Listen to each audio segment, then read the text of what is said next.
Baik, Assalamualaikum warahmatullahi wabarakatuh. Alhamdulillahirrabbilalamin. Allahumma sholli ala Muhammadin wa ala alihi wa sahbihi ajma'in, amma ba'd. Baik, gimana, sehat? Banjir nggak? Banjir? Aman? Baik, semalam tuh rame apa? Banjirnya tinggi tuh. Ya, begitulah hidup di Samarinda ya. Jadi kalian biasakan latihan nih, latihan. Karena saya sering menemukan, Pak, maaf Pak, terlambat, banjir, hujan Pak.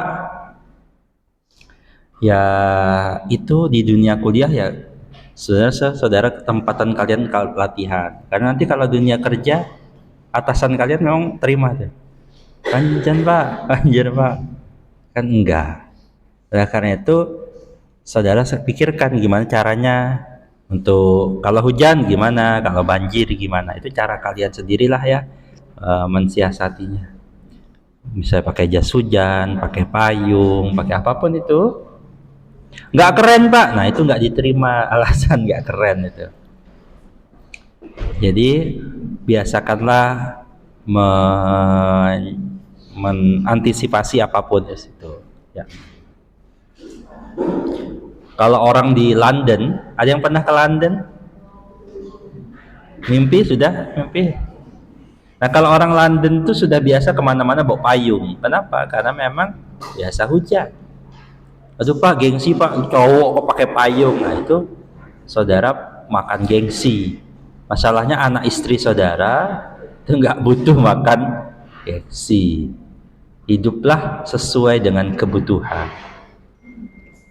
Baik, hari ini saya akan lanjutkan perkuliahan kita tentang hukum acara perdata dan agama. Kita akan masuk ke bagian ini, kumulasi gugatan. Kemarin kita sudah bicara tentang gugatan. Jadi saya beranggapan saudara sudah paham tentang apa itu gugatan. Apa yang dibahas dalam kumulasi gugatan? Bahwa ternyata kumulasi gugatan itu adalah penggabungan. Kalau bahasa gampangnya ada berapa perkara sebenarnya, tapi kita gabung saja, mudahnya begitu.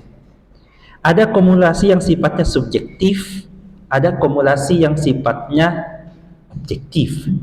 Kalau subjektif itu ada dua orang berperkara yang sama, misalnya sama-sama, misalnya apa ya, contohnya korban dari si A itu ada 4 orang, itu keempat orang itu sama-sama menggugat si A. Nah itu ada 4 orang, itu adalah kumulasi subjektifnya, subjeknya, orangnya.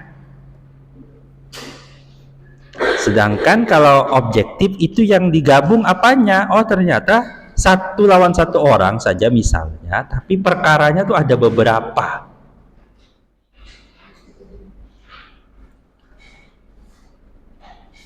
Agar apa? Agar tidak ada yang namanya prosesual dogmatik. Apa itu? Yaitu putusan yang saling bertentangan. Di perkara A dia menang, perkara B dia kalah, kan bingung. Saya ini sebenarnya menang apa kalah? Agar tidak menjadi pertentangan seperti itu, diajukanlah satu gugatan saja terkait ada misalnya 2 perkara yang berkaitan, asal perkataannya itu saling berkaitan juga. Ada pengecualiannya. Misalnya gugatan tertentu yang diperlakukan suatu acara khusus, sedangkan yang lainnya acara biasa, ini tidak bisa. Acaranya, formalitasnya berbeda, maka tidak bisa. Contoh yang boleh digabung itu apa? Paling sering itu yang digabung itu adalah perkara cerai, misalnya talak dengan pembagian pembagian harta gonogini. Itu padahal perkaranya 2. Tapi biasanya sering digabung biar mudah saja. Ada pengecualian yang lain, hakim tidak berwenang secara relatif untuk memeriksa salah satu tuntutan. Perkaranya memang berkaitan, cuma yang satu itu kewenangan atau kompetensi relatifnya satu di Samarinda, satu di Tenggarong. Walaupun yang berperkara sama, Itu. Tapi karena kewenangan relatifnya berbeda, itu berakibat dia harus tetap dipisah, tidak bisa dijadikan satu gugatan yang sama.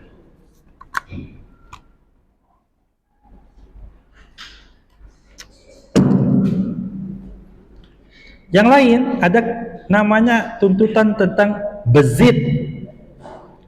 Tidak boleh disamakan dengan satu gugatan namanya khandom. Apa itu pula Pak? Bezid dan khandom. Saya tidak akan bahas karena kalau kalian bingung silahkan googling sendiri. Karena harusnya itu sudah diajarkan di hukum perdata. Bezid dan khandom itu ada dalam kitab undang-undang hukum perdata. Cari sendirilah. Apa itu bezid, apa itu khandom. Nah, perkara dua ini tidak bisa digabung, tidak bisa dijadikan satu gugatan yang sama. Dijadikan satu gugatan itu. Lalu apa ketentuan dalam menggabungkan perkara itu? Ada beberapa aturan. Yang pertama, harus ada hubungan antara satu lainnya. Sehingga pada dasarnya ini memudahkan. Kenapa sih digabung? Ya biar mudah. Kan sering kalian, biar gampang. Juga tadi ya, menghindari yang namanya prosedur dulmatih. Tapi juga saudara harus perhatikan baik. Kalau kemarin kita ketemu asas namanya asas cepat, murah, biaya ringan. Nah itu kenapa digabung? Salah satu tujuannya adalah agar ada tadi cepat dan murah. Kalau perkaranya dua kan bayarnya juga dua. Kalau perkaranya tiga lama satu-satu diurus. Kira-kira begitu. Lalu perlu digarisbawahi bahwa yang boleh digabung itu apabila hukum acaranya sama. Kalau hukum acaranya berbeda, yang satu di pengadilan agama, satu pengadilan perdata, maka tentu tidak bisa digabung. Atau yang satu hukum dia cepat, yang satu permohonan, yang satu gugatan, tentu tidak bisa juga. Oh, yang satu sidang terbuka, satu sidang tertutup, maka itu juga tidaklah bisa. Oke, itu saja bagian tentang kumulasi gugatan. Pada dasarnya bisa digabungkan baik subjeknya maupun objeknya. Saya hari ini ada 4 materi yang saya sampaikan. Setiap 2 materi habis itu akan ada pertanyaan. Siap-siap aja ya. Gampang-gampang soalnya.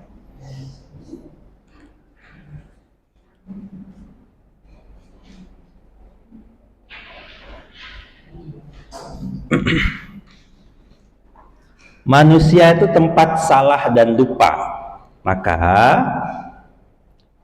kalau kita ini sudah ngajuin gugatan, udah sampai pengadilan, pas kita baca-baca ternyata ada tiponya, ada salah tulisnya, ada salah ketiknya, ada salah nama orangnya. Ya, manusia belajarlah salah. Terus gimana?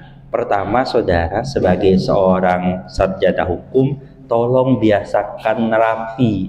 Kenapa saya tuh biasanya akan sering ngomentarin, misalnya bimbing skripsi itu, ngomentarin sesuatu yang sifatnya apa? Kan cuma formalitas Pak. Kan tulisannya aja Pak. Maksud saya begini Pak, maksud saya begini. Sekali lagi, orang hukum itu sangat memperhatikan yang sifatnya formalitas. Jadi jangan pernah, sekali lagi mulai hari ini jangan pernah ada nggak itu formalitas aja. Bagi orang hukum yang formalitas itu, ya mungkin bagi jurusan yang lain itu anggap apa itu formalitas aja. Orang hukum tidak. Orang hukum akan sangat mementingkan formalitas. Pak, Kuliah itu yang penting bawa otaknya Pak, bukan pakaiannya. Ya tetap wajib diperhatikan pakaiannya rapi. Yang perempuan yang muslimah pakai hijabnya, walaupun hijabnya ya silahkan yang macam-macam. Ada yang hijabnya tidak lurus, ada yang melewat gitu, itu bebas saja kan, tidak diatur. Tapi syaratnya itu tadi menutup aurat, misalnya yang perempuan. Yang laki-laki haram pakai jilbab misalnya, jangan coba ikut-ikutan kan. Nah, pakai jilbab cantik gitu, pasti tanya namamu siapa, Susanto kata dia. Bagi seorang sarjana hukum, maka ia sangat penting untuk merapikan apapun itu yang berkaitan dengan formalitas. Maka kalaulah sudah diperhatikan itu ada aja salahnya gitu kan. Kalaulah ada yang salah, maka masih diberi kesempatan untuk berubah, atau bahkan dicabut dulu, nanti diajukan gugatan lainnya. Tapi nanti ada aturan tersendiri mengenai pencabutan gugatan. Intinya sebenarnya masih bisa dilakukan perbaikan.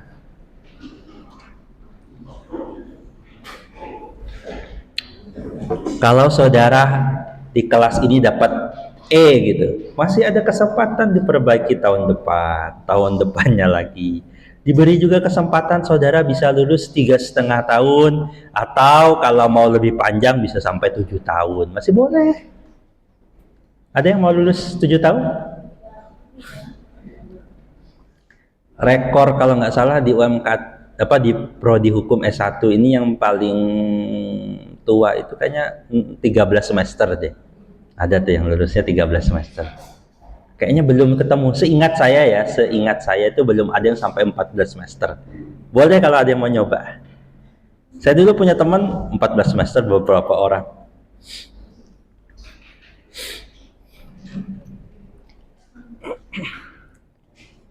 Jadi waktu itu saya lulus sama teman saya itu barengan. Saya lulus S2, dia lulus S1 kayak gitu. Barengan waktu itu. Karena saya dan dia bertahan sampai 14 semester. Ya itu nggak masalah sih sebenarnya bagi saya. Yang penting sadar diri dan siap dengan segala konsekuensinya. Kira-kira gitu. Baik, kalau dirubah gimana Pak? Nah, ada dua hal, dua jenis, dua keadaan yang membedakan antara perubahan gugatan itu. Ada perubahan gugatan yang pada dasarnya baru dikirim ke pengadilan, belum oleh pengadilan diberikan kepada tergugat dalam hal memang proses peradilannya. Itu gampang, it's okay, karena belum ada lawan, belum tahu. Lalu kalau sudah diberikan kepada pihak lawan itu bagaimana? Pada dasarnya sebenarnya harusnya dicabut dulu.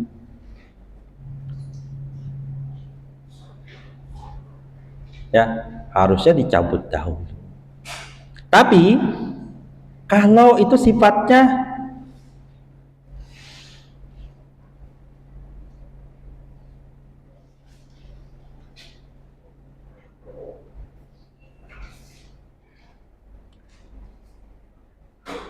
dia hanya perubahan kecil saja, salah ketik, salah nomor, salah apa, nah itu pada dasarnya bisa dilakukan kalau belum dijawab.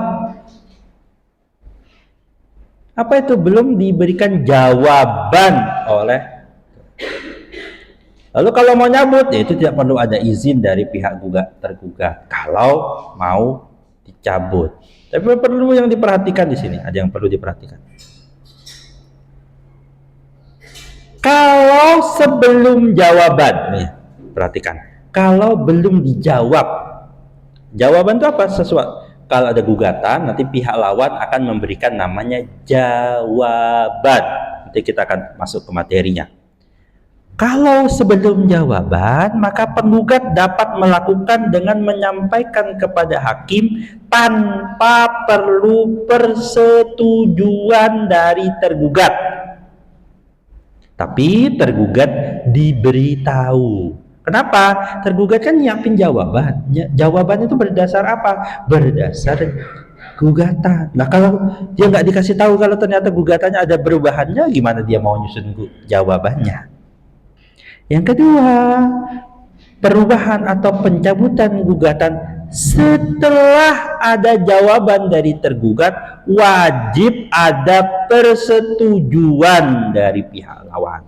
Jadi dibatasi oleh apakah sudah dijawab atau belum. Dijawab itu bukan kayak WA di saudara jawab gitu, enggak. Ada prosesnya, memang namanya jawaban.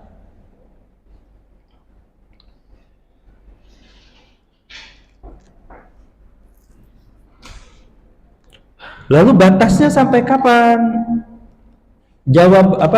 Pencabutan itu boleh dilakukan. Pencabutan lagi gugat, ya dicabut, saya batal Pak, nggak mau cerai, misalnya gitu. Kapan? Pada dasarnya sampai nanti kesimpulan. Kesimpulan itu apa? Momen satu tahap sebelum putusan. Jadi selama hakim belum membacakan putusan pengadilannya, gugatan itu pada dasarnya bisa dicabut oleh para pihak. Ini berkaitan dengan asas yang kemarin kita bahas. Hakim itu pasif. Dia akan aktif kalau ada orang mengajukan, minta diselesaikan, minta diberikan keadilan. Tapi kalau tiba-tiba para pihak yang meminta untuk diadili itu mencabut, menarik diri, maka ya hakimnya silakan aja. Hakimnya nggak bete, nyapain saya aja, enggak. Diberi kesempatan kepada pihak-pihak tersebut untuk mencabut gugatannya dengan syarat disetujui pihak lawan. Intinya ya, batasannya kalau belum ada jawaban, apa saja boleh, mau dirubah, mau dicabut tanpa persetujuan pihak lawan. Tapi hakim biasanya membatasi asal yang dirubah itu hal-hal yang tidak substansial. Kalau gugatannya dari utang piutang jadi sengketa tanah, itu yang akan ditolak karena perubahannya substansial. Itu diminta untuk cabut gugatan, diajukan gugatan baru. Tapi kalau ya tipe, sering-sering terjadi tipe sedikit, ada tambahan sedikit, kata-kata sedikit, nah itu nanti akan dibenarkan selama belum ada jawaban. Kalau sudah ada jawaban bagaimana? Kalau perubahan biasanya sering terjadi itu tidak di HCC, tapi kalau pencabutan, oke, lawannya kan tergugat senang-senang aja, orang dicabut kok. Saya pernah kejadian itu, saya ada perkara, terus klien saya tuh digugat, saya bilang bayarnya 50 Pak, bayar 50% di awal, nanti di bulan berikutnya baru 50%-nya. Baru sidang pertama dicabut, dan saya sudah terima uang 50%-nya. Apakah saya membalikan? Enggak lah, ya kan sudah masuk, sudah perjanjian. Saya senang-senang aja dicabut kan. Nah, saya dapat duit tanpa kerja banyak. Kira-kira begitu.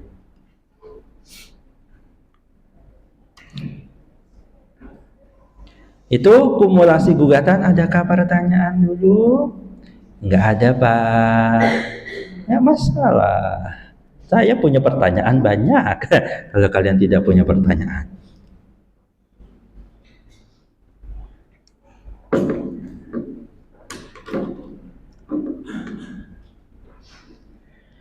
Baik, setelah ada gugatan, maka tadi kita dengar kata-kata yang namanya jawaban. Jawaban dari siapa? Jawaban dari tergugat. Saudara misalnya ada permohonan talak ya, saudara mau diceraikan oleh suami saudara, misalnya mbak-mbak yang perempuan ini, maka saudara bisa menjawab. Jawaban itu bisa membantah, bisa mengiyakan.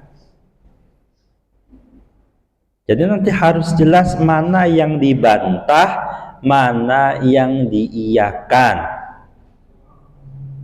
Jangan nggak pasti semua harus dibantah, enggak. Apakah benar saudara ada suami istri? Ya jawabannya benar kan, nggak perlu dibantah misalnya tadi.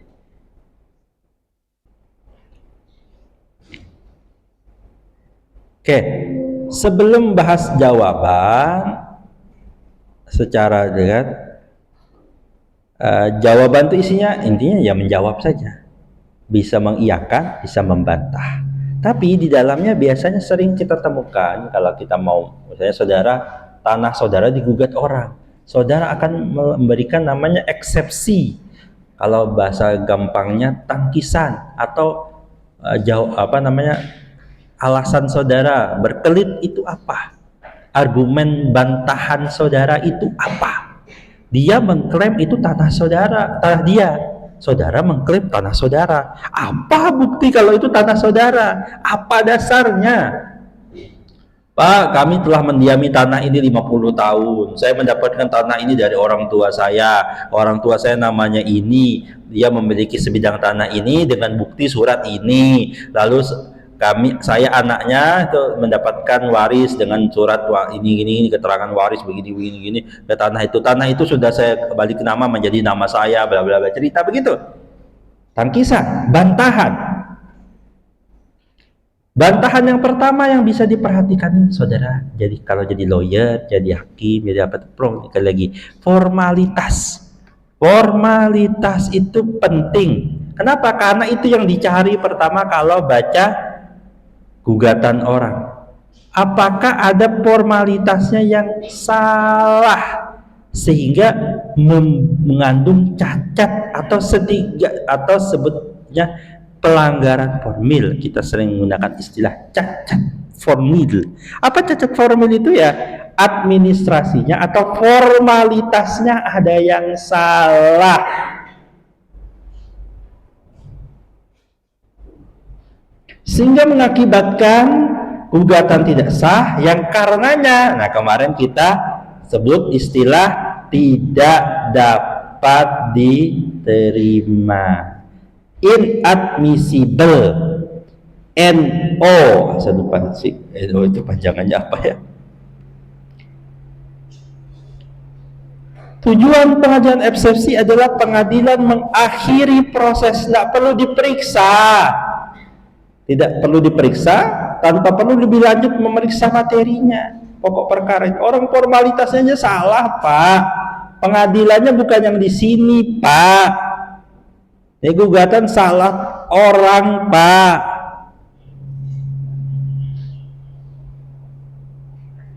Nah, nih, niet on van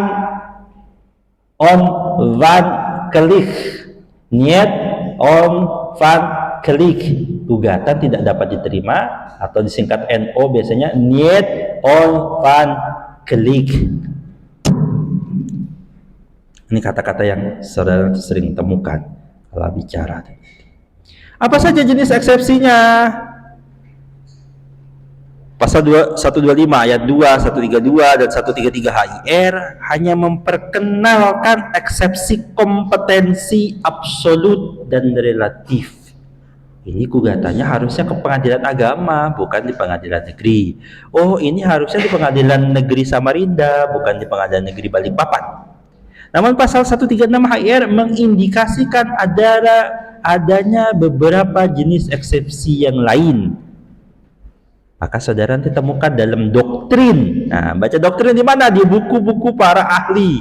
Makanya tugas kalian itu baca salah satunya. Itu Pak, saya malas baca. Ya udah dengerin audiobooks. Ya kan sekarang PDF itu kan bisa dijadikan video, dijadikan audio itu kan. Nah, ya udah kalau malas juga dengerin. Apalagi lah ya, saya nggak tahu apa caranya supaya saudara belajar. Ya cari cara belajar sendirilah gitu. Mau pakai jurus langsung dapat wangsit itu silakan aja lah ya.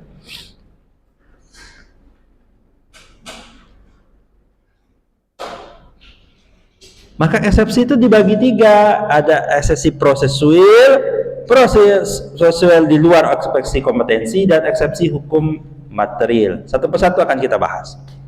Eksepsi prosesual yaitu yang menyangkut kompetensi, baik dia absolut maupun relatif.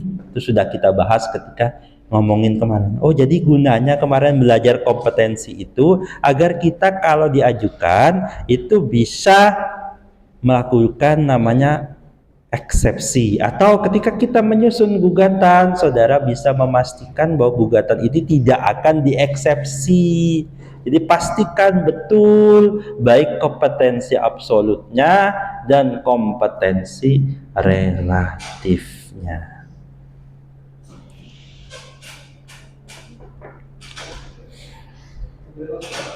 Ya, masuk cepat.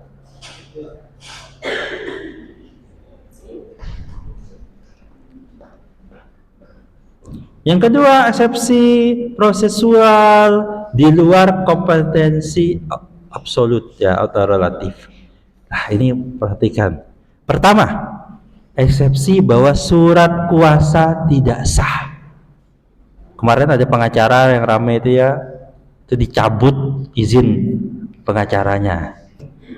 Nah, misalnya itu. Maka kalau dia berikan surat kuasa kepada dia, surat kuasanya nggak sah. Karena surat kuasa khusus advokat itu hanya bisa diberikan kepada advokat yang punya izin. Gitu. Atau surat kuasanya salah salah formatnya. Nanti saudara di semester 7 itu biasanya akan ketemu mata kuliah penanganan perkara perdata. Saudara kalau di sini akan bicara tentang teorinya. Saudara baca lagi teori tentang surat kuasa, apa saja yang harus ada dalam surat kuasa. Kalau di sini nanti di mata kuliah penanganan perkara perdata itu saudara diminta membuat, dan harus nanti kan dikoreksi apakah betul atau salah. Yang kedua ada namanya eksepsi error in persona, salah. Kok kamu gugat saya? Misalnya, tanah itu kan saya hanya sewa, tanah itu milik misalnya Acong.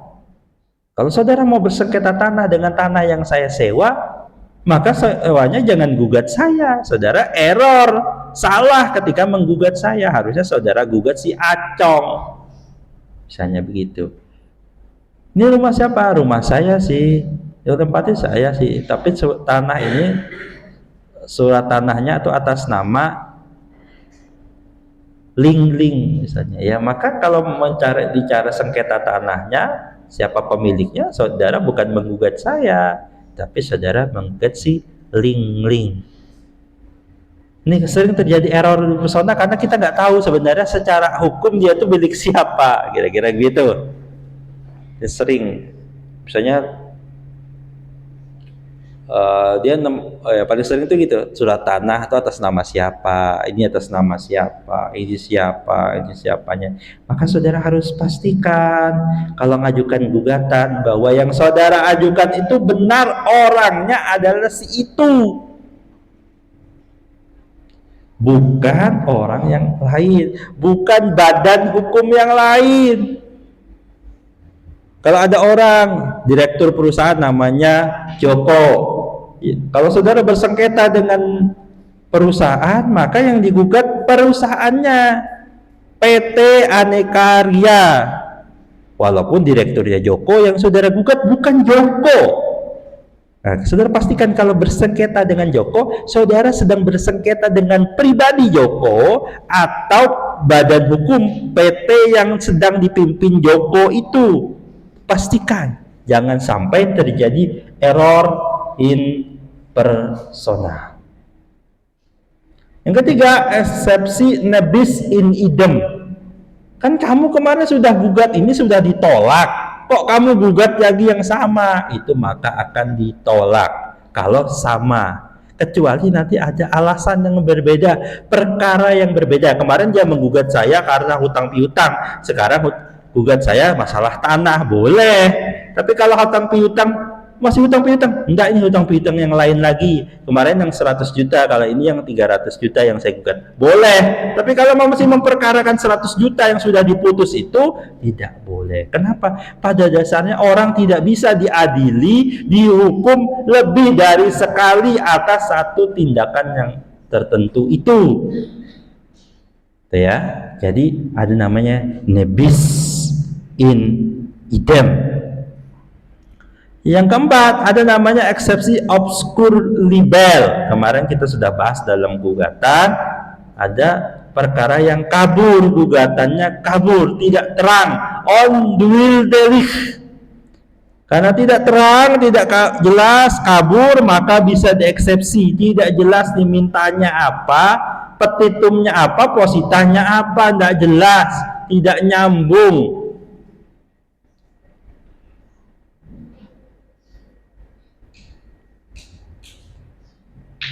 Yang terakhir, yang ketiga, eksepsi hukum material. Yang pertama, eksepsi dilatoir karena prematur. Ada eksepsi peremptoir, adalah eksepsi yang menghalangi dikabulkannya gugatan karena gugatan sudah kadaluarsa. Nah, kemarin kita kan sudah bahas ya, yang prematur dan yang kadaluarsa. Lalu bagaimana eksepsi diajukan? Diajukan saat menjawab pokok perkara. Dalam jawaban itu boleh dimasukkan yang namanya eksepsi. Nah, kalau itu biasanya berkaitan dengan putusan yang sifatnya berkaitan dengan kompetensi absolut, maka biasanya akan ada namanya putusan selah. Ya, nanti akan kita bahas di materi berikutnya. 2 materi awal sudah habis. Ada pertanyaan sebelum saya tanya? Ada?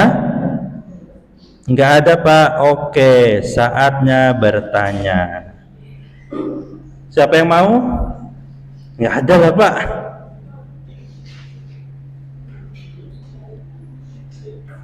Ada? Siapa yang datang paling pertama di kelas ini tadi? Ada nggak? Yang datang pertama kali di kelas ini siapa? Angkat tangan.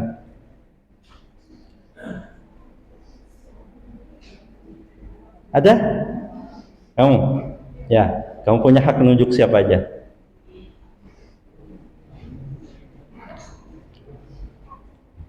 Siapa? Oke, silakan maju.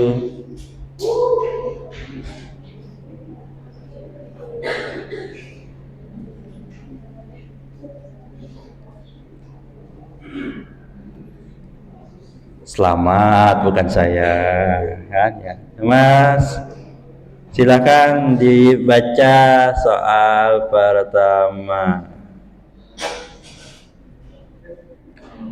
Apa yang dimaksud dengan simulasi subjektif dalam hukum acara pidana? Apa hubungan beberapa hukum dan satu gugatan? B. Hubungan beberapa dalam satu perkara. C. Hubungan dengan beberapa subjek dalam satu gugatan. D. Hubungan antara urutan basic dan eksternal.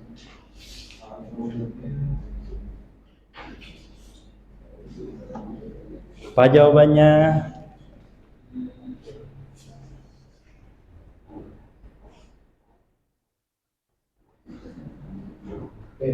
Apa? Bravo. Yakin? Yakin. Betul apa salah? Betul apa salah? B ya, penggabungan beberapa tuntutan dalam suatu perkara. Padahal di sini ada kata subjektif. Mana ada subjeknya? Nah, ada C ya. Penjelasan kumusalis subjektif adalah penggabungan beberapa subjek. Namanya juga subjek. Ya. Soal nomor 2, coba lagi.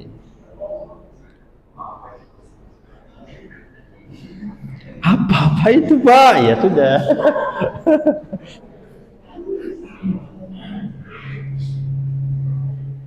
dalam putusan MA nomor 40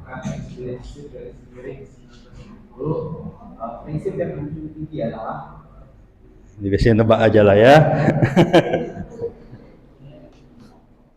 Apa? Tadi saya berapa kali sebutkan?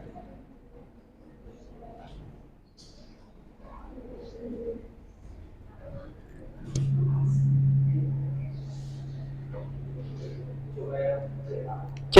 Prosesual dulmatif. Jawabannya betul. Jawaban betul belum tentu karena paham. Bisa karena coba-coba. Gak apa-apa ya mas, yang penting betul ya. Tadi berapa kali saya sebutkan prosesual dulmatif head, yaitu efisiensi peradilan sebagai agar perkara itu tidak saling bertentangan. Terima kasih mas, silakan tunjuk temennya. Abdul Said. Oke, jajar aja tuh nanti ya, siap-siap ya. Soal nomor 3.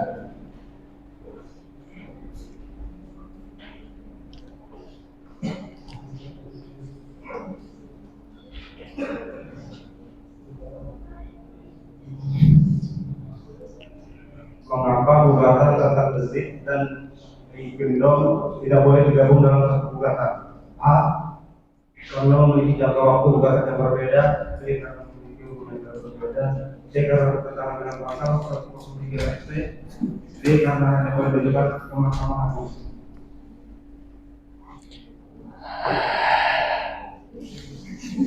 Apa itu Pak? Papa ya. Salah benar nggak dapat coklat kok. Ya, ini biar kalian melek aja sedikit. Ada geraknya dikit. Silahkan dicoba mas. A, B, C, D. Ais batu campur durian. B. Pak. B. Karena memiliki hukum acara yang berbeda. Jawabannya tidak. Karena pasalnya memang mengatakan tidak bisa antara bezit penguasaan dan khendam kepemilikan tidak bisa digabung karena dasar atau karakter hukumnya berbeda. Oke, yang gampangnya mas soal nomor 4.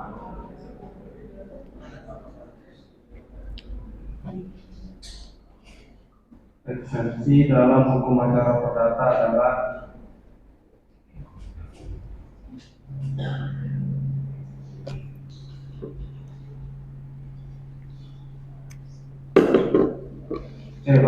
Bantahan tergugat dalam aspek formil dan material gugatan. Betul?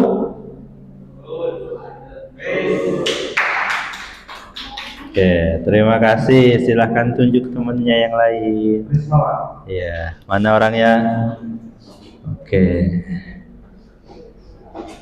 Lumayan kan kalau punya rasa dendam, kesal sama orang, ya, ini kesempatannya maju ke depan. Soal nomor 5. Nah, soalnya banyak, 20. Silakan dibaca. Eksepsi potensi absolut dapat dijangkau akan ada karena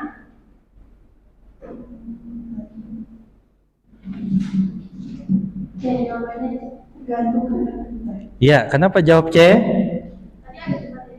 Ada. Karena hakim bersifat apa? Jadi kalau menunggu yang Iya. dari Iya, karena jawaban-jawaban sebelumnya C ya. Ya. Oke. Apa jawabannya? Ternyata jawabannya adalah B ya. Jadi walaupun tidak diajukan yang sifatnya kompetensi absolut, khusus kompetensi absolut. Kenapa? Karena hakim itu wajib memperhatikan dia itu berwenang atau tidak mengadili perkara ini. Kalau telah diteliti, dibahas dalam bukti dan sebagainya, kok kayaknya ini bukan perkara yang wewenang pengadilan negeri nih, ini wewenangnya pengadilan agama nih, misalnya gitu. Atau ini kayaknya awalnya pengadilan agama, tapi pas diteliti, oh ini bukan sengketa ekonomi syariah, ini sering terjadi. Sengketanya perbankan syariah, tapi sengketanya bukan sengketa ekonomi syariahnya, sengketa umum saja, rebutan tanah antara bank dan orang misalnya itu. Oh, ini harusnya bukan pengadilan agama, ini pengadilan umum ranahnya, gitu ya Mbak ya. Oke, lanjut soal nomor 6. C lagi kayaknya nih. Eksepsi kompetensi relatif harus diajukan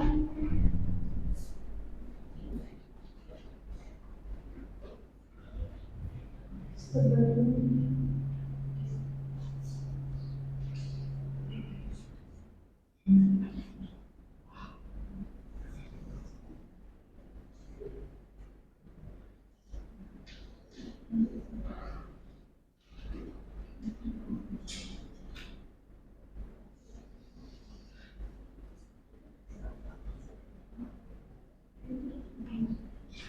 cek pada awal sidang sebelum jawabannya. Apakah betul? Betul. Kan sudah saya bilang kayak C lagi. Ya, silakan tunjuk ke temannya. Apa ya? Pena Pak. Mana? Silakan maju. Tepuk tangan dulu lah teman-temannya ya.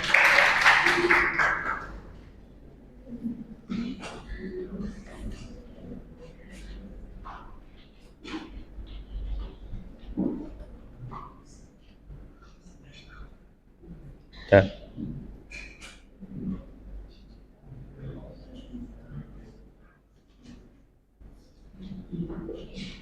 Baik, soal nomor 7. Namanya siapa Mbak? Siapa? Panggilannya? Silahkan dilihat soal nomor 7 dibaca. Jadi eksepsi yang merupakan gugatan atau sebagai memutus dan berkekuatan hukum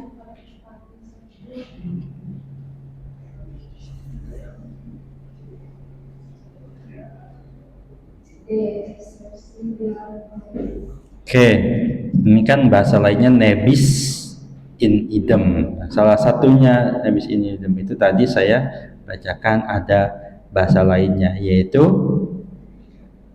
nggak percaya sih C dibilangin ya. Ya. Ya, soal nomor 8. C, bukan.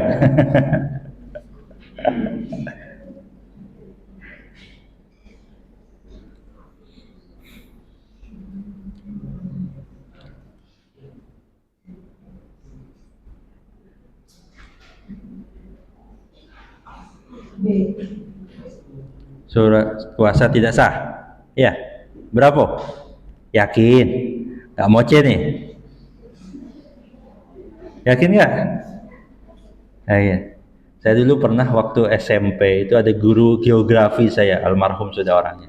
Jadi dia bikin soal itu yang jawabannya C semua. Tapi saya tahu ada satu soal yang ini jawabannya bukan C nih. Saya yakin betul jawabannya bukan C. Ternyata di kunci jawaban C. Bapaknya cuma bilang, Pak, kan saya protes, Pak itu kan jawabannya bukan C, kata bapaknya. Saya hanya menguji kepercayaan kamu kepada saya, kata dia. Bapak yang aneh. C semua jawabannya. Ternyata ini B. Betul Mbak ya. Oke. Silakan tunjuk ke orang lain.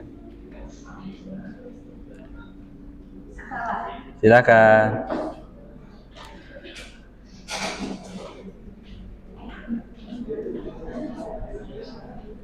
Soal nomor 9. Eksepsi obscure libel adalah apa itu pula Pak?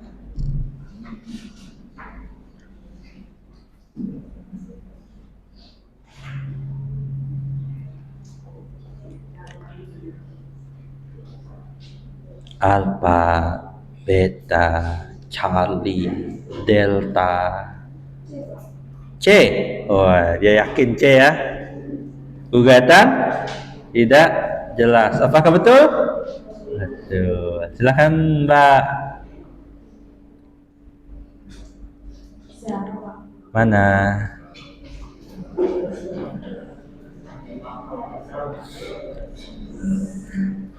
Soal nomor 10. Eksepsi peremptoir apa itu? Menyatakan bahwa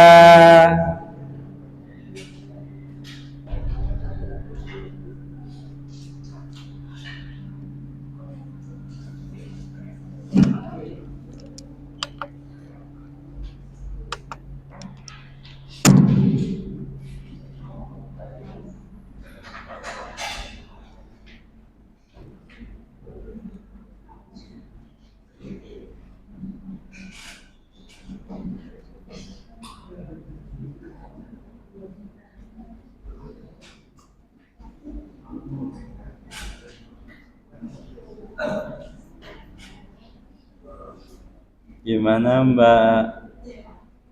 C. Kenapa C? Kalau dari tadi yang banyak C Pak gitu. Kenapa C? Nebak aja atau ada alasan?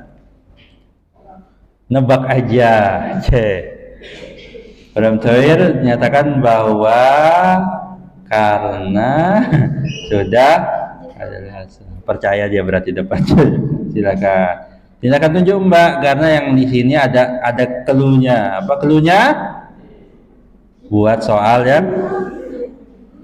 Silahkan.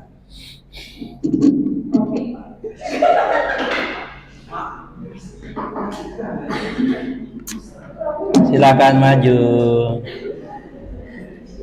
Mana orangnya?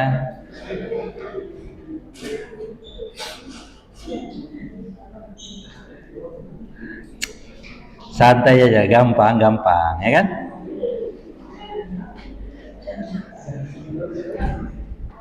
Soal nomor 1. Buatkan soal yang lebih rumit. Ya.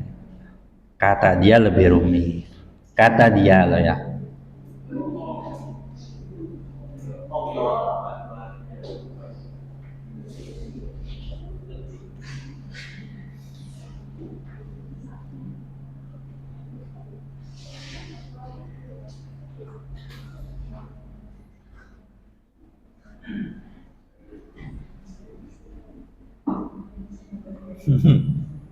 Baca Mas, coba dibaca. Hah? Enggak coba. Lebih rumit nggak? Enggak Pak, gampang aja ternyata.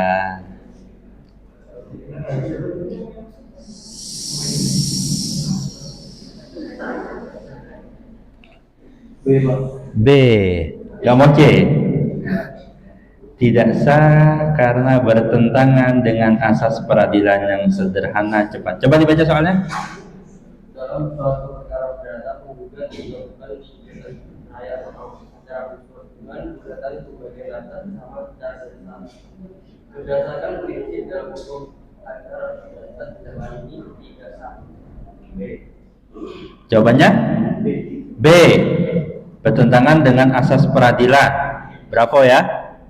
Jawabannya adalah C. Nggak percaya sih dibilangin C. Kenapa? Karena tidak dapat digabung, karena hukum acaranya, hukum formilnya berbeda. Bagaimana bisa dilaksanakan? Orang pelaksanaannya aja sidangnya beda, kira-kira begitu ya. Dicoba lagi Mas. Silakan dibaca soalnya dulu. Jika penggugat mengajukan simulasi objektif dengan 3 tuntutan yang saling berkaitan, namun salah satu tuntut tidak berada dalam kompetensi relatif pengadilan yang tersebut, maka yang seharusnya dilakukan hakim adalah. Silahkan dicoba.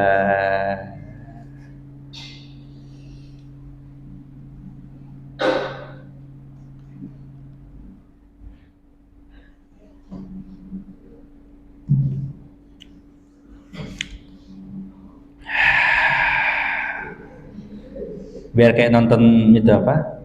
Pabrik gula ya. Ada yang sudah nonton? Bagus nggak? Ada yang sudah nonton? Belum Pak. C Pak. C. Oh, kenapa C? Betul nih Pak.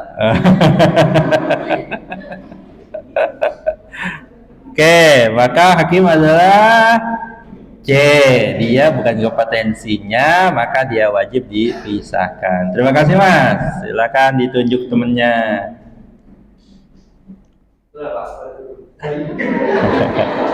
Monggo, silakan.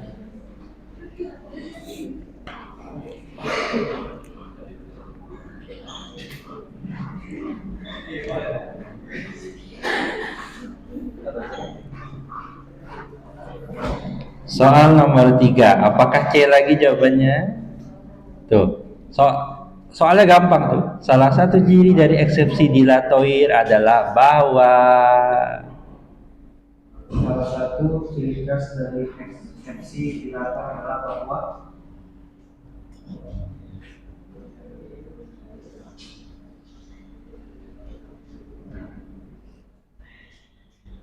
B, Pak. Bravo. Bravo. Yakin? Yakin, Pak. Gimana jawabannya, betul salah? Salah. Pede banget ya, kayak tahu jawabannya. Jawabannya adalah C. Dibilangin tidak percaya sih siapa C. Soal nomor 4. Eksepsi kompensasi absolut memiliki implikasi yuridis kecuali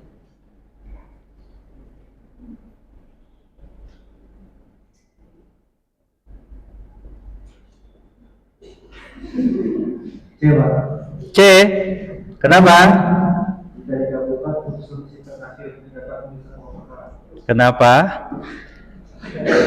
Karena tadi C, Pak. Apa? Alasannya kenapa? Apa saya nebak-nebak juga boleh kok. Ternyata jawabannya adalah E.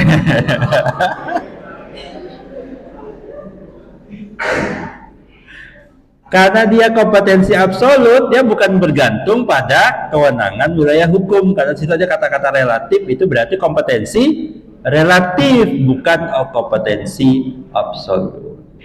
Oke, soal nomor 5. Suatu gugatan yang tidak sah karena dari pihak tergugat yang tidak tepat relatif personal, jenis eksepsi yang tepat untuk diajukan tergugat adalah jawabannya ada, Pak. Ya kan bisa dijawab langsung.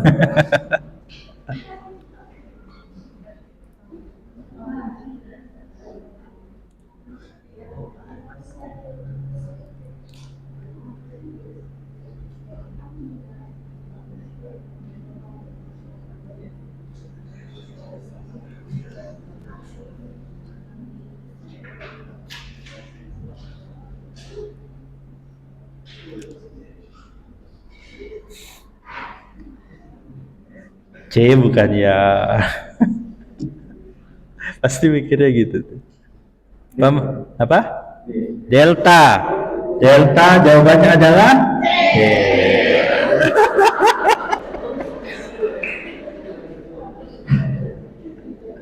Nasib. Oke, ini Mas. Ada pilihan. Mau jawab sendiri atau minta bantuan teman? Ya? Lihat pertanyaan dulu.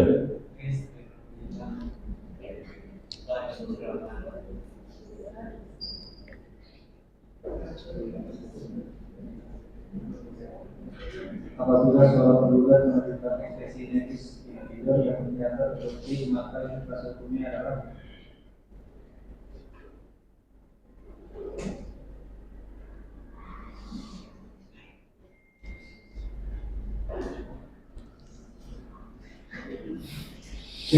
C. Yakin? Tadi yakin salah. Jawabannya adalah C. Oke. Silakan tunjuk. Masih ada 4 soal. Silakan ditunjuk temannya.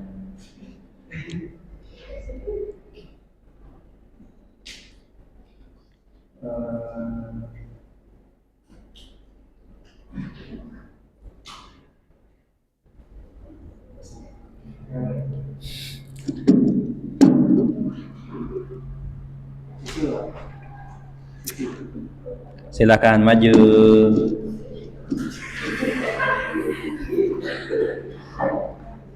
Soal nomor 7. Terima kasih Mas. Oke, sekarang soal nomor 7. C bukan. Menggunakan suatu hukum putusannya menjatuhkan berdasarkan eksepsi secara valid.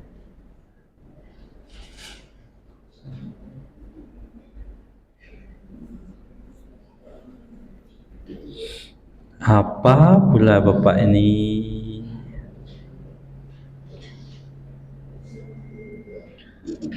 Apa bisa ditebak C atau bukan?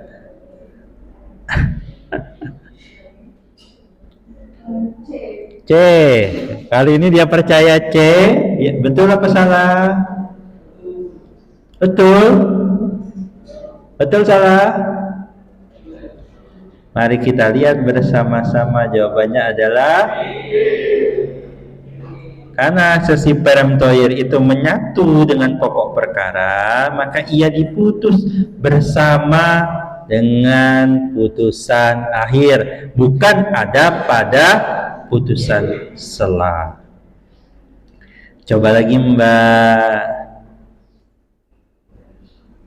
Gampang kan soalnya? Gampang? Oke. A, B, C, D.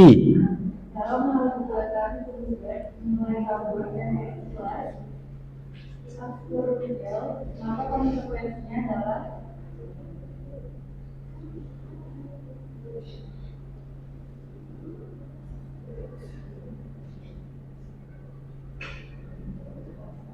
C. C. Kenapa C? Karena biasanya C, bukan. Kenapa Mbak? Alasannya kenapa? Kenapa harus niet on van klik verklaard? Ya, karena memang gitu Pak. Ya, karena memang itu jawabannya C. Ya. Silakan Mbak, ada 2 soal terakhir. Silakan tunjuk temannya.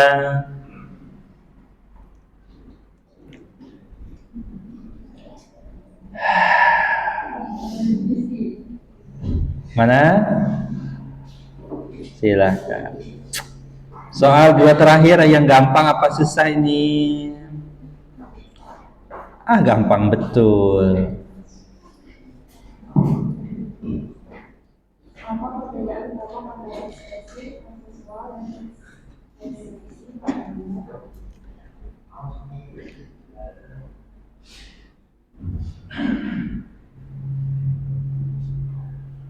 Jawabannya beda. Bravo. Apakah betul bravo? Betul. Oke, nomor 10 silakan ditunjuk lagi Mbak.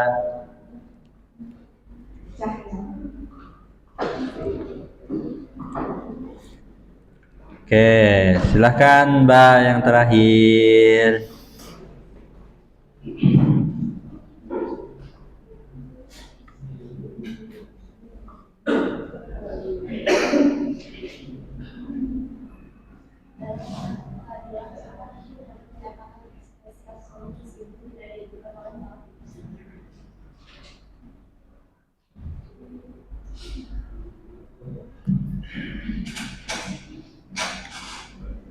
Sepuluh, 9, 8, 7, 6, 5, 4, 3, 2. Tet, waktu habis. Apa Mbak jawabannya? Apa? C.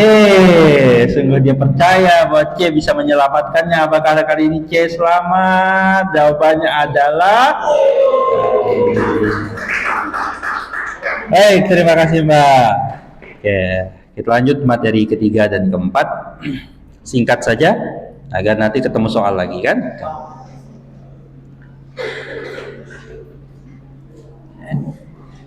Oke, saya lanjutkan.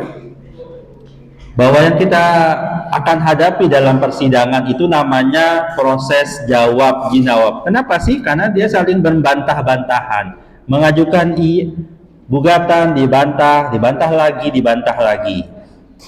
Proses jawab jinawab itu sampai duplik ini. Ya.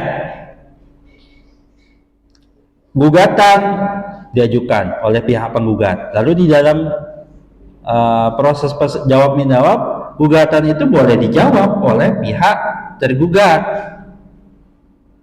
Isi jawaban itu tadi saya sampaikan, ada yang mengafirmasi, oh iya betul Pak, yang ini betul, bagian yang ini. Jadi saudara wajib ketika menyusun jawaban wajib menjelaskan mana yang saudara sepakati dari isi yang diajukan oleh penggugat, mana yang saudara bantah.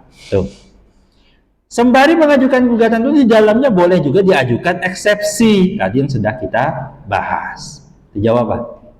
Setelah dijawab oleh pihak tergugat, maka pihak penggugat boleh mengajukan bantahan lagi, jawaban lagi. Nah, bantahannya itu namanya adalah replik. Jadi penggugat punya hak pada gugatan dan replik. Ini si P.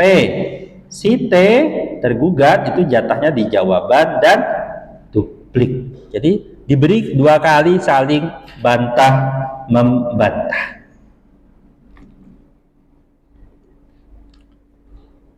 Sidang pertama. Setelah hakim membuka dan menyatakan sidang terbuka, sidang Pengadilan Negeri Samarinda yang menyidang apa ya? Saya lupa istilahnya. Sidang Pengadilan Negeri pertama, sidang Pengadilan Negeri Samarinda, sidang pertama antara ini, lalu dinyatakan terbuka dan dibuka untuk umum. Ya. Lalu hakim mengajukan pertanyaan penggugat siapa orangnya, tergugat siapa, yang hadir orangnya langsung, atau kalau orangnya langsung namanya prinsipal atau kuasanya, yang hadir prinsipalnya atau kuasanya, kuasa hukumnya. Apakah sudah tahu maksud didatangkan di pengadilan? Lalu hakim, seperti yang kemarin kita bahas waktu perdamaian mediasi, wajib menghimbau agar dilakukan perdamaian. Lalu nanti dicek apa pihaknya, si penggugat siapa namanya, orang ini, si tergugat mana orangnya, ini. Kalau orangnya langsung prinsipal, maka dicek KTP-nya. Kalau dia pihaknya dikuasakan kepada pengacara gitu, dicek izin pengacaranya, surat kuasanya. Kalau para pihak berdamai, maka bisa pertama gugatan langsung dicabut atau dia buat yang namanya akta perdamaian. Kalau dibuat di luar pengadilan, maka pengadilan nggak ikut campur. Tapi kalau dibuat di dalam pengadilan, maka dia punya konsekuensi hukum. Apa konsekuensi hukumnya? Kalau diajukan di pengadilan, statusnya sama dengan putusan pengadilan. Statusnya sama apa? Berarti jadi nebis in idem. Tidak dapat diajukan kembali. Tapi bisa diajukan yang namanya eksekusi atas akta perdamaian itu. Itu kan sama dengan putusan pengadilan. Maka bisa dieksekusi oleh pengadilan. Apabila tidak tercapai, maka sidang dilanjutkan. Dilanjutkan dengan apa? Dengan pembacaan gugatan. Biasanya diminta 3 rangkap, diberikan ke hakim, diberikan tergugat. Kalau tergugatnya 10 berarti ya 10 juga. Nah, rangkap ketiganya itu diajukan untuk si penggugat penggugat sendiri. Salah tergugat. Pembacaan gugatan, apakah maka sidang lanjutkan? Nah, setelah pembacaan gugatan, maka yang diberikan adalah jawaban atau eksepsi dari pihak tergugat. Sidang selanjutnya, ya, jawaban atas jawaban yang namanya replik. Maka kesempatan diberikan replik itu adalah tanggapan penggugat atas jawaban tergugat. Jumlahnya berapa? Sama. Jika satu ini, satu itu, satu untuk gugatnya sendiri. Duplik, nah ini tanggapan atas replik. Nah isinya begitu. Gampang. Saya kan? Ada pertanyaan? Tidak ada, Pak. Saya punya banyak pertanyaan. Kalian nggak nanya.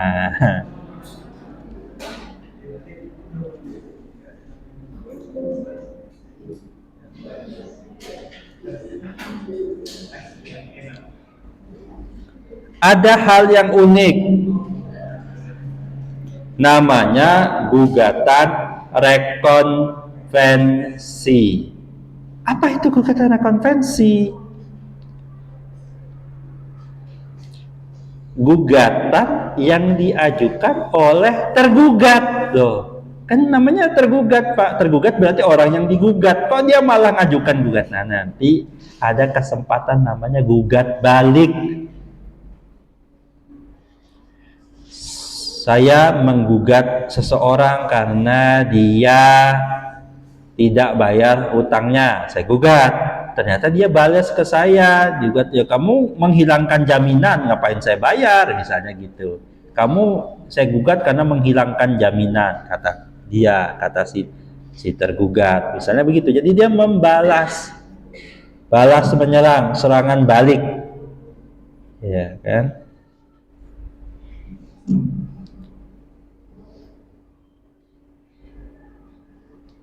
Kapan diajukan? Diajukan bersama-sama dengan jawaban.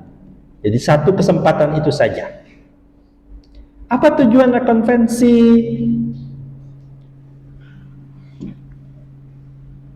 Sebelum itu saya sampaikan begini ya. Nanti istilahnya akan rumit. Penggugat konvensi, berarti penggugat awal, dia statusnya juga sebagai tergugat rekonvensi. Tergugat konvensi, tergugat awal, itu statusnya juga sebagai penggugat rekonvensi. Nah, saudara kalau ketemu yang ada gugatan rekonvensi ini, kalau baca berkasnya agak bingung, apa ini? Ini penggugat yang mana nih gitu. Nah, gitu ya. Saudara hati-hati nanti bacanya. Apa tujuan rekonvensi ini? Pertama, agar peradilan itu kan sederhana, nggak perlu diajukan perkara baru, udah sekalian di perkara itu aja, orangnya kan sama tuh, pihaknya sama. Yang kedua, menghemat biayanya satu aja, cepat selesai kan, daripada dibikin gugatan baru, yang mending sekalian di situ saja dibahas, waktunya jadi efisien. Lalu pemeriksaannya gampang ya kan, sekalian itu dijadikan. Lalu, nah ini yang penting, menghindari putusan yang saling bertentangan. Tadinya dia penggugat, yang sana tergugat, menang penggugatnya. Ya. Tapi di perkara yang lain ditukar posisinya, yang menang malah yang salah tadi, beda. Nah, kan bingung nih, yang benar gimana, misalnya kan gitu. Nah, menghindari yang seperti itu, maka diberi kesempatan, ada namanya gugatan rekonvensi. Komposisi gugatan penggugat disebut gugatan konvensi, sedangkan gugatan tergugat disebut gugatan rekonvensi. Pihaknya gimana? Ada penggugat asal atau disebut penggugat konvensi. Nah, nanti dia statusnya tergugat rekonvensi. Tergugat asal nanti menjadi sebagai penggugat rekonvensi. Nah, gitu. Diperiksa bersama-sama dan diputus dalam satu putusan hakim. Putusannya ada satu, tapi pertimbangannya memuat dua hal. Apa itu? Terkait dengan yang konvensi dan dengan yang rekonvensi. Segitu aja, gampang. Ya kan? Adakah pertanyaan sebelum saya yang bertanya? Gak ada kan? Gampang, Pak. Oke, kita lihat. Siapa yang terakhir tadi? Ya, silakan tunjuk orang. Yang terakhir tadi? Ya, tunjuk. Apakah C lagi? Mana? Silakan maju.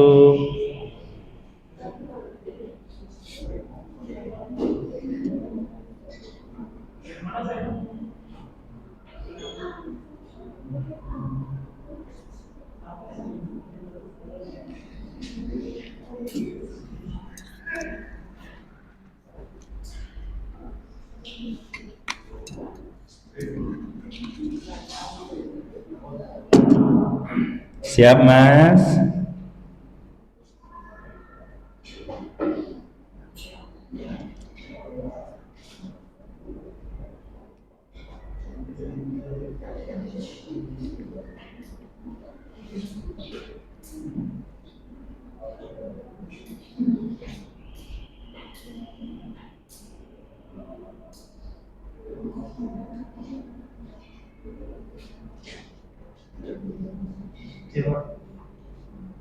C.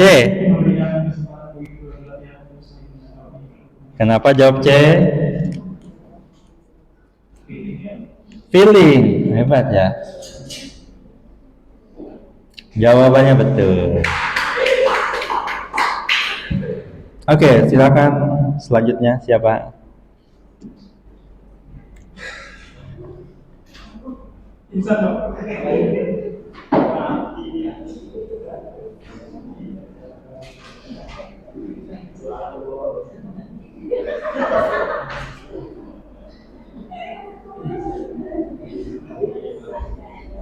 Soal nomor 2. Silakan. Jika pertamanya dicapai di luar sadar, maka implikasinya terhadap gugatan adalah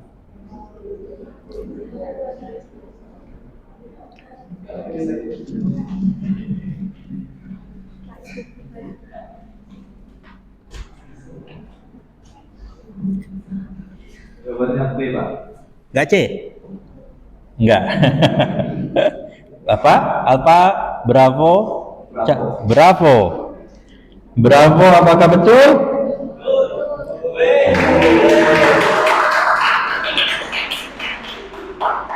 Silakan tunjuk yang berikutnya. Maulana.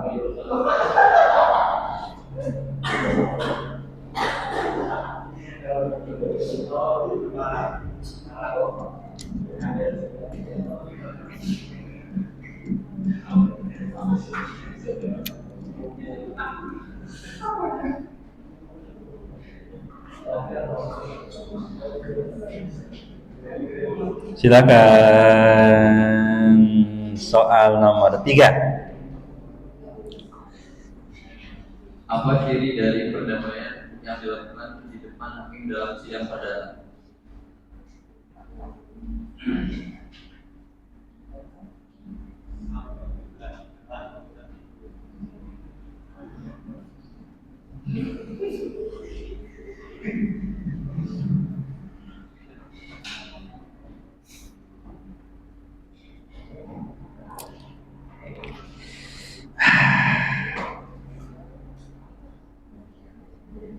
B, Pak. Bravo. Ya? Iya, Pak. Bravo. Apakah betul? Apakah betul? Kayak tahu aja. Jawabannya? C. Tidak percaya sih kalau C. Jadi dia tidak bisa dibatalkan sepihak karena dia dianggap mempunyai kekuatan hukum yang tetap setara dengan putusan pengadilan.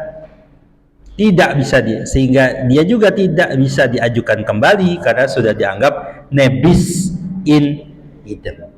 Oke, soal nomor 4.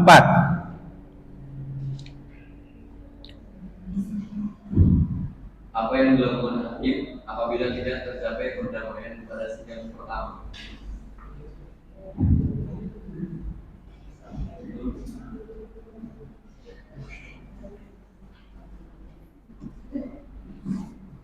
C, Pak. C, kenapa? Nebak. Nebak. Ternyata tebakannya salah.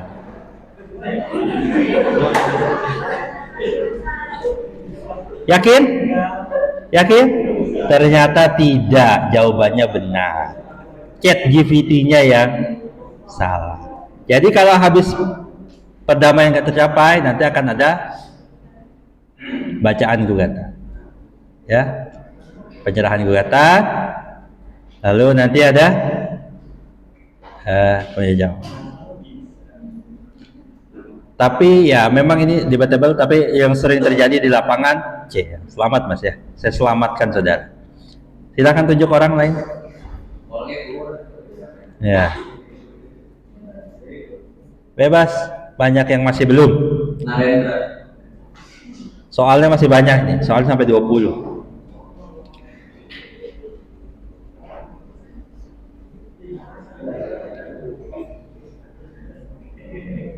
Deng deng deng deng.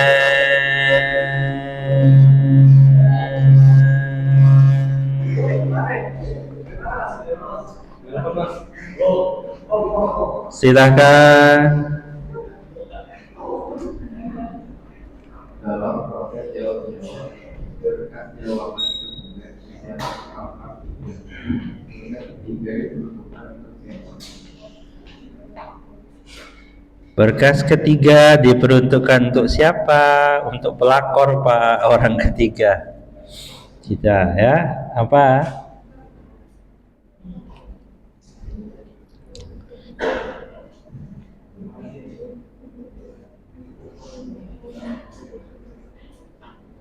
Apa jawabannya?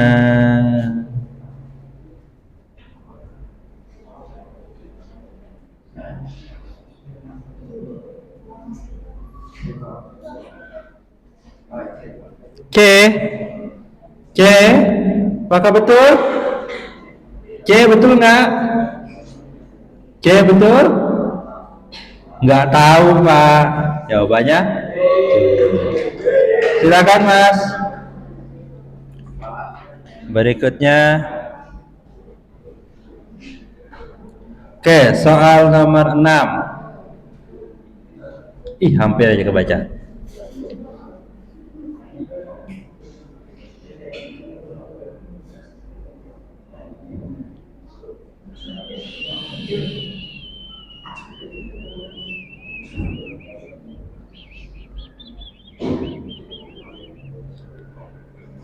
Apa jawabannya?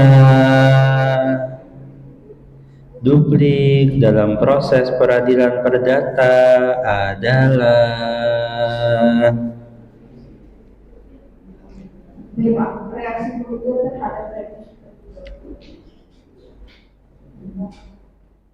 apakah betul jawabannya? Jawabannya adalah C. Reaksi penggugat, replik tergugat. Tergugat itu namanya bukan replik. Yang punya replik itu adalah si penggugat. Ya. Jadi duplik itu adalah reaksi tergugat atas replik penggugat. Jadi ya, jangan sampai salah istilah.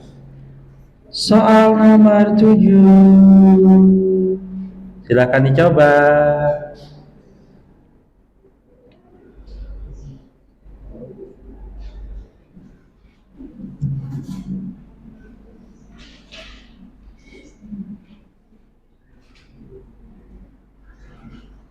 B. Tergugat kepada penggugat dalam gugatan falasel.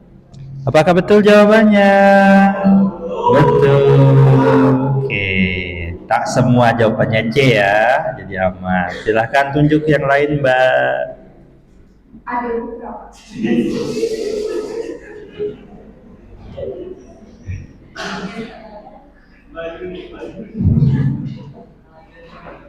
Ya, ini yang kabur tadi, bukan?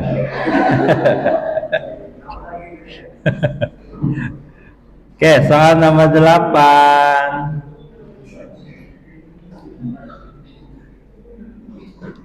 Proses pada syarat formal agar gugatan mengenai konsekuensi dapat diterima oleh pengadilan.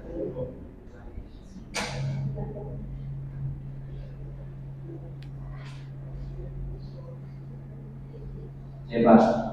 C bersamaan. Yakin? Apa nebak?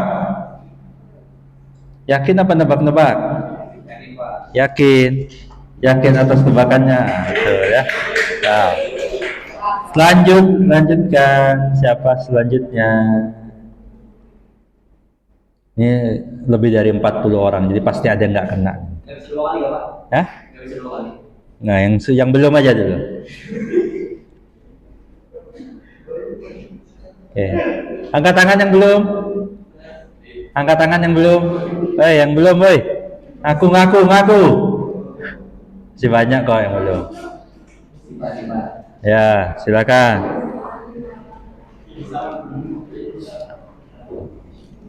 Oke, silakan soal nomor 9. Asal keunggulan taktik dari dia misalnya tapi dalam satu gugatan. B. Pak. Pemerintah proses pengadilan. Apakah betul?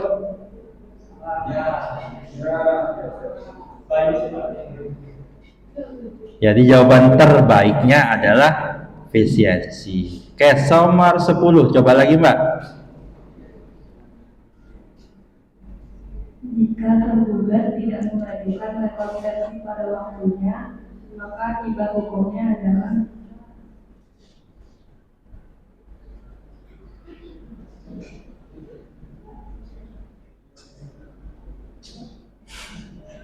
C, Pak. C. Ketinggalan hak mengajukan rekonvensi dalam perkara ini. Apakah betul C? Betul? Oke.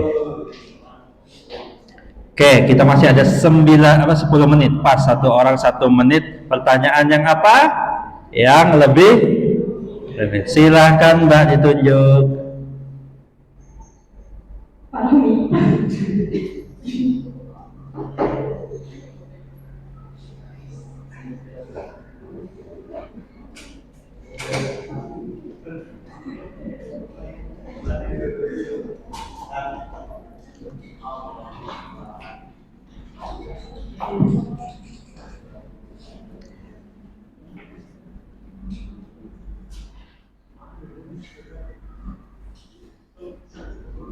Apa pula itu, Pak? C, Pak. C. Apakah betul C? Betul enggak? Enggak ada yang berani jawab juga. Dalam suatu sidang, tergugat mengajukan jawaban. Tamu tidak mengajukan rekonvensi. Nah, momen ketika dia mengajukan konvensi adalah ketika duplik. Apa yang terjadi? Maka harus ditolak karena pada dasarnya kesempatan mengajukan rekonvensi itu hanya sekali. Saat apa? Saat jawaban diajukan. Coba lagi, Mbak.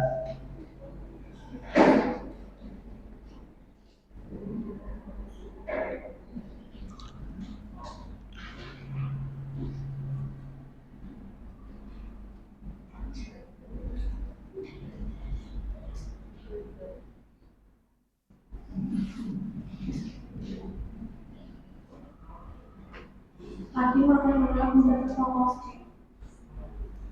C, apakah betul? Jawabannya adalah B. Soal nomor 3. Boleh dijawab sendiri, boleh cari teman. Oke, siapa temannya? Mana?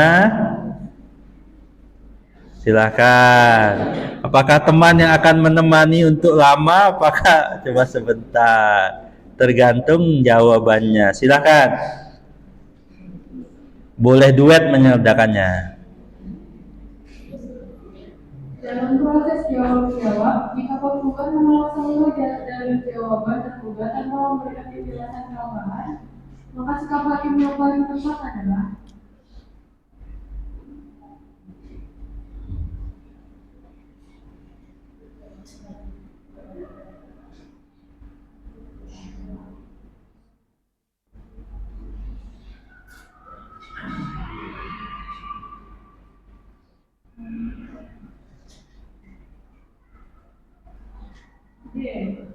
Delta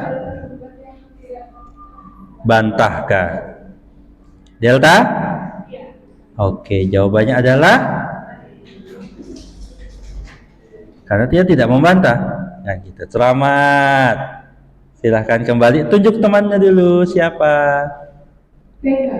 Oke, silahkan maju.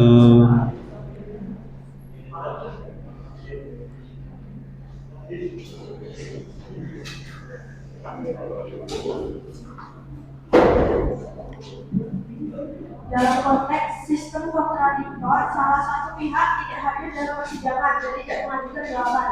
Apa akibat hukumnya? B. Pak Hakim dapat memutus per stek. Per stek. Oke. Jawabannya betul. Jadi silakan yang lain. Dimas Saputra, Pak. Mana? Masih ada ya?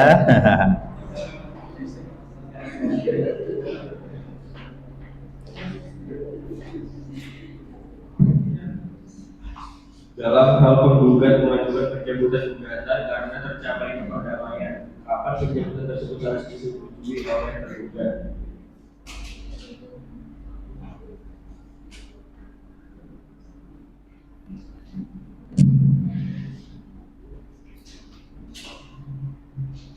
C, Pak. C. Betul? Jawabannya C. Betul. Silakan lanjutannya. B.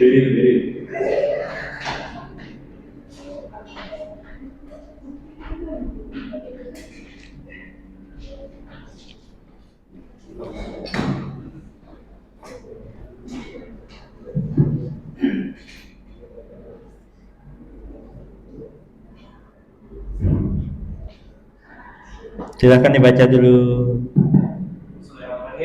Jika tergugat sudah dikata referensi dan penggugat tidak pernah mengetahui atau mengajukan jawabannya, maka akibat hukumnya adalah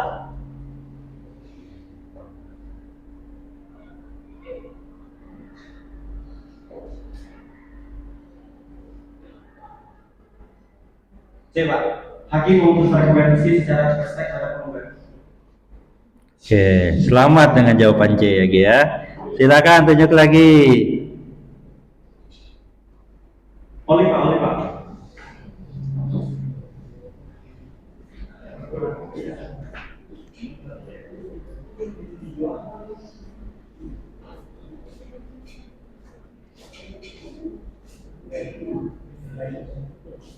Apa ini, Pak?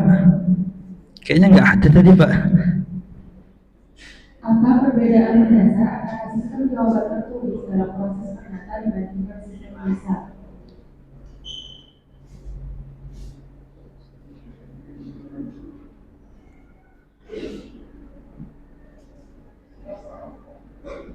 C.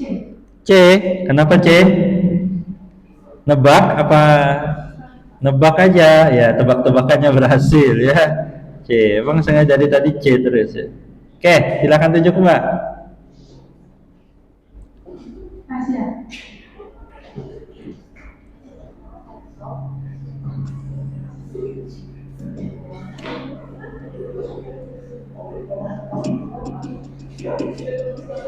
Dalam hal hakim menerima rekomendasi dan gugatan pokok, maka bagaimana bentuk putusannya?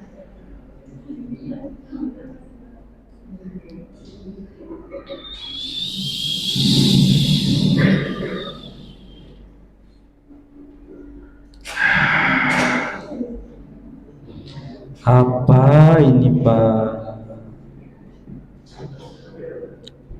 Apa putusan terpisah dari gugatan dan rekomendasi? Apakah terpisah? Jawabannya adalah tidak. Dijadikan satu dengan pertimbangan masing-masing. Ada dalam slide tadi. Terakhir, Mbak, coba lagi di soal terakhir.